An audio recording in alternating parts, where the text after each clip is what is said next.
Yep. Hello, Lee Mallett for Sanctuary, Louisiana. Thank you for joining us today. I have a couple of guests that are going to be coming in shortly. We'll take a commercial break when they get here, and I'll let them take over. In the meantime, I want to just recap Sanctuary, Louisiana. Sanctuary, Louisiana is a drug and alcohol treatment center, and we're also a judicial referral center and a sober living operation. So that if your loved one or your friend or whatever is having an addiction problem with alcohol or drugs, we can help him. Give us a call. That's what we do. So typically, this is what happens. He's going to come in, he'll do 30 days in 3.5 treatment, which means he can't leave, do nothing at all. Okay? And we get after it really, really hard.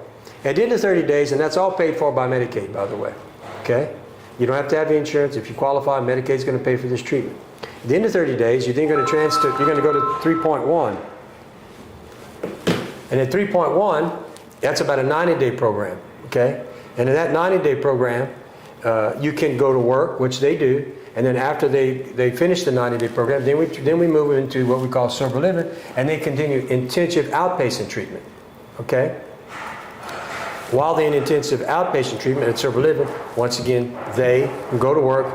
All their money is kept in bonded accounts, although when they get to there, if they've been released judicially or they just a volunteer, then they get their money, but they are monitored at sober living. We have 5 sober living houses. And we find them a job, we take them to and from work, and that starts when they're in the 90-day program. Okay? Now, what happens, we have probably close to 50 businesses we do business with who use people from Sanctuary or Genesis Living or Genesis Life. I have a lot that work for me too. Not all of them, but a percentage do work for me because we're an employer also.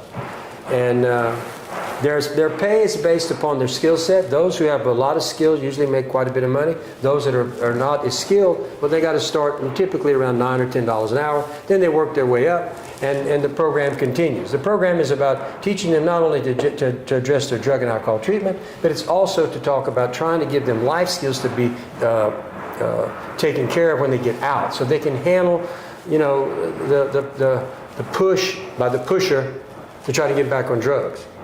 And so we try to keep them life skills to be productive in life, socially, whatever you want to call it. That's a little bit about what we do. And we're going to take a break right now, a commercial break from Mallett Buildings, who's our sponsor, and we'll be back shortly.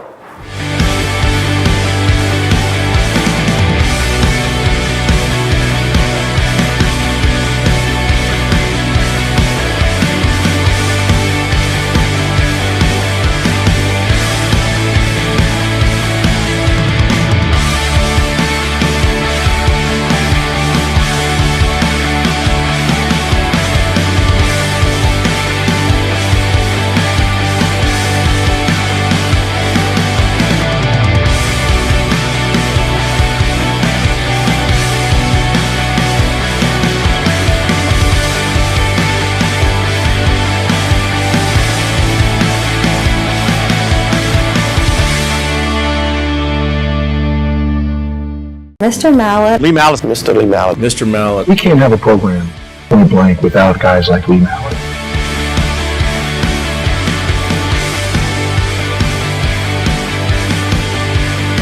Lee Mallett has been a real big supporter to our basketball program over here at Iowa High School by sponsoring our tournament for the last 5 years. He donated the field house for baseball. He's donated batting cages for baseball. He built us this awesome batting cage that we have, and he really did help us out a lot.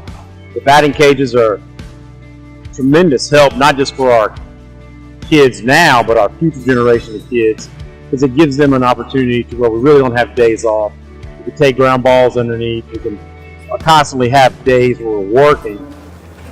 Hello, Lee Mallett back with Sanctuary, Louisiana. We have Miss Haley over here, who's a counselor at Sanctuary, Louisiana, and she's came in today, and we're going to talk with her a little bit about her and why she's in counseling, or whatever she wants to talk about today. Haley, tell everybody about you. Hey, I'm Haley Smith. I'm a CIT. I work in the halfway house level of care. We focus on MRT. How I got into this field, I myself am in recovery. And while I was in rehab, I wanted to do this job, and I knew that I did. So as I progressed in my recovery, I was able to start counseling when I had 2 years clean, and I started about 3 years ago. How long you been in sanctuary? It'll be a year, November the 1st. And you're in the 3.1 section, which is the halfway house? Yes, sir. After 3.5? Right. And then you're also teaching MRT. Yes, sir. You want to tell everybody what MRT is? I don't think very many people know what that is. It's moral recognition therapy. It's changing the behaviors and the thought process of the clients to use more of like not thinking about things just impulsively, but actually having a plan, thinking before they speak, doing the things that they need to do to recover. So how long you said you've been at sanctuary? Almost a year. But you've been in the field for 3 years. I've been in the field for 5. Oh, 5, and Yeah. in 5 years. Okay, and you're from Lake Charles? I'm from Sulphur. Sulphur? Yeah. Well, that's good. So how do you like it at sanctuary? I love it at Sanctuary. It's a good environment. I love the people I work with, and I also love the clients. They're good people that have done some bad things, but they're still great people. All right. Those the people that go through what you deal with in 3.1 and MRT.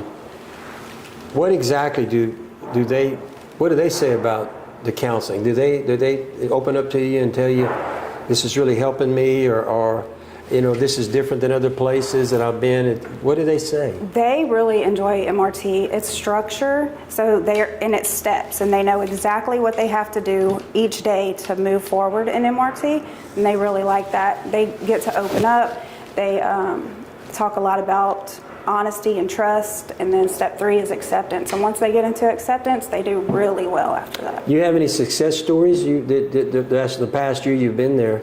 Is there any in particular I do have a couple of clients guys. that you don't need to tell their name, but what happened to them when they got there? What was happening, and how did you with the facility to change their life? Well, I actually started out in 3.5, so I had a couple of guys that moved with me from 3.5 to halfway house, and then they completed. And I've actually seen them around at meetings. They actually come to Sanctuary and tell their stories.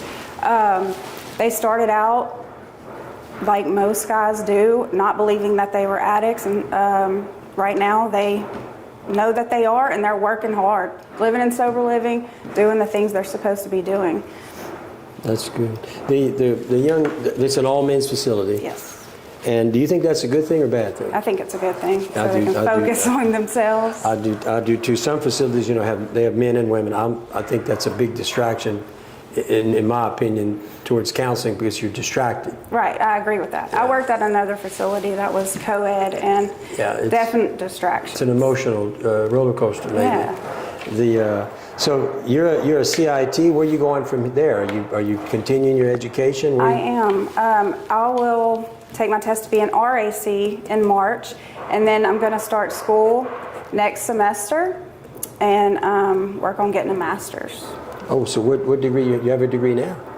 I'm going to go bachelor's. You got to get your bachelor's Yes, first. yes. Yeah. And once you get your bachelor's, what's the plan? So you're going to get a CIT. You hopefully be an RAC. You'll start school. Then once you get your bachelor's, then you're going to go for LAC. LAC, which is Licensed Addiction Counselor. maybe you could tell her what's the difference in a CIT, RAC, and a LAC, because those letters kind of get you all crossed A up. CIT is a counselor in training. That's what I am. You have to do that 2 years prior to getting your RAC, which is a registered addiction counselor.